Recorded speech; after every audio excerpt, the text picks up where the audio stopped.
Hello, I'm Lillian. This entire story began when I had just begun my adult life. I finally moved into my own apartment after graduating from college, got my first real job in marketing, and it's nothing fancy. Just a tiny one-bedroom apartment with a temperamental radiator and questionable water pressure. But it's mine. So something in my family is what you might call traditional. My oldest brother, Lucas, is 29 years old, married to Sarah, and they have 2 children. Mom would say, "That's our boy, always knew he had it in him," while passing the mashed potatoes to the third one this quarter. Then, with that adoring look she seemed to save just for her and Sarah darling, "That dress is absolutely stunning." Sarah would give me one of her looks, which makes you feel like you're wearing a trash bag to a black tie event. She has this way of looking down her nose at me even though we're the same height. These dinners were like watching a play where everyone had their parts down pat, and Dad would boast about Lucas's most recent accomplishment. While Em and the children ran about creating noise that appeared innocuous to everyone,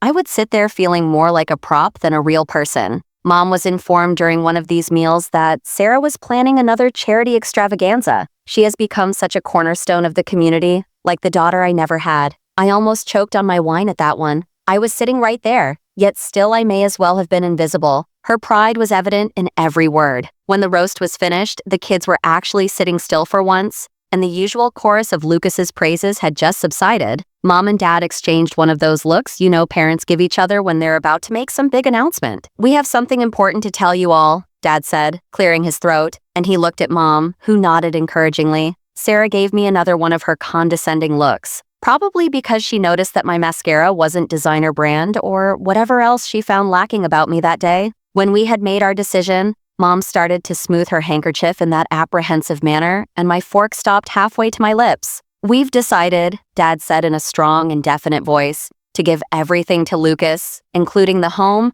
the cottage up at the lake, and all of our money." Sarah straightened in her chair, and Luca halted mid-sip of his water. "We've thought about this a lot," and I sat there looking at my mostly consumed food as my mind attempted to comprehend what I had just heard, that they were leaving everything to Lucas. Mom kept speaking in that pragmatic tone she adopts when she believes she is acting quite rationally. "Lucas needs a solid foundation for their future." So I found my voice somewhere between shock and hurt. "What about my future?" The words came out softer than I had hoped, but they still seemed to reverberate throughout the dining room. "I'll have my own family someday, and you know that when Mom feels like I'm being difficult, her face does that thing. A little downward bend of the lips and a slight constriction around the eyes. "Lillian, this choice is definitive. Your father and I won't be changing the will." That's when it hit me like a tidal wave of memories crashing over my head, drowning me in years of realization. This wasn't about Lucas's kids. It was never about his kids or the family name or any of that. This was about Lucas. It had always been about Lucas. Suddenly, I was 8 years old again, sitting in the school auditorium during my piano recital, staring at 2 empty seats in the parent section because Lucas had a soccer game that day. I was 12, probably holding up my straight-A report card at the dinner table, while Mom and Dad fawned over Lucas's B+ in chemistry. Because he tried so hard, I was 15 crying in my room after my first breakup while Mom was downstairs, helping Lucas pick out the perfect corsage for his girlfriend, 16 winning the school's writing competition, but nobody came to the ceremony because Lucas had a college graduation that day, 18 giving my valedictorian speech to audience where my parents arrived late and left early, because Lucas needed help moving into his new apartment. All those moments started connecting like dots, forming a picture I'd never wanted to see. "You've always loved him more than me." The words sprang out of my mouth before I could stop them. The kids stopped fumbling with their desserts, and the table became quiet. "This isn't about his kids or his future. It's about you choosing your favorite kid once again."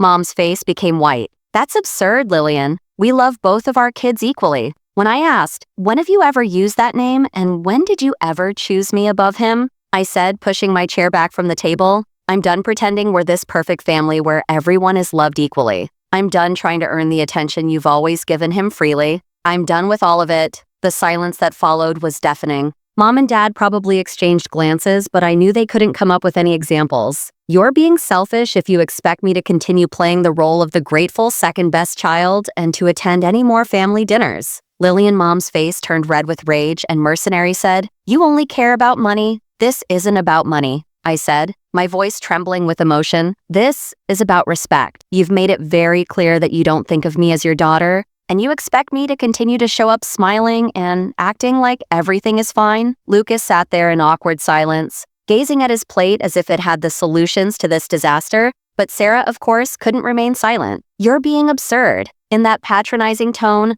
Lillian said, "I've come to despise everything about this, and it's perfectly fair." Something inside of me broke after all those years of tolerating her subtle jabs, her superior smirks, and her backhanded compliments. "You're just being grumpy and conceited as usual, always making everything about yourself. You know what, Sarah? Stay out of this. You're not even truly family. You're just someone who married in and believes that gives you the right to criticize everyone else. This is between me and my parents." I was finished and turned to her, feeling a peculiar serenity wash over me. The dining room became quiet. Sarah's face collapsed, and as soon as the waterwork began, she hid it in her hands and sobbed, her shoulders trembling, her voice sounding as real as her costly imitation purses. "How could you say that to Sarah?" Dad's face had taken on that deadly shade of crimson I recalled from childhood punishments, and Mom burst into tears, leaping to her knees. "Mom has always been nothing but nice to you," he roared. So I said, "Get out of this house now, please." I got up and said, "Don't worry, this will be the last time you have to throw me out. I won't be returning." The sound of the door shutting behind me sounded like the last period at the conclusion of a very long sentence as I left that home without turning around. That was the last time I saw any of them. 2 years went by in the blink of an eye. When we got married, it was exactly the small, intimate wedding I had envisioned, full of James's amazing family and our closest friends. There was no drama, no tension, and no need to pretend. I met James at a coffee shop. He was the guy who unintentionally took my oat milk latte, and we ended up talking for hours. He was unlike anyone I had ever met. I felt more like family than I have in years, thanks to James's mother helping me choose wedding outfit and his sister serving as my maid of honor. Some of our family attempted to persuade me that I would regret it since it was my wedding day after all, but I knew I had made the correct decision as I went down the aisle and saw nothing but sincere smiles and joyful tears. I didn't send invites to my parents, Lucas, or Sarah. The pregnancy wasn't easy, but James was there for every moment, every desire, and every midnight when we were blessed with twins, a boy and a girl, a year after the wedding. We were worried about whether we would make good parents when the babies came, so we decided that I would stay at home with them. My marketing career could wait for these priceless early years, but my twins were growing up quickly, transforming our peaceful home into a playground with laughter and the sound of tiny feet. Life had settled into a rhythm, drop-offs for preschool bedtime tales and midday naps. In order to preserve the past where it belonged, I had managed to carefully construct my own small bubble. I maintained contact with a select group of family members who accepted and understood my limits. Uncle Pete would visit at holidays, Aunt Marie would come over for Sunday branches, and they never pressed me about Lucas or my parents. And I never inquired about them during reunions, weddings, anniversaries, or other family get-togethers. Even though it wasn't ideal, it worked that Tuesday began like any other. I was in the kitchen tidying up after breakfast while the kids were in the living room creating their newest masterpieces with crayons when the doorbell rang,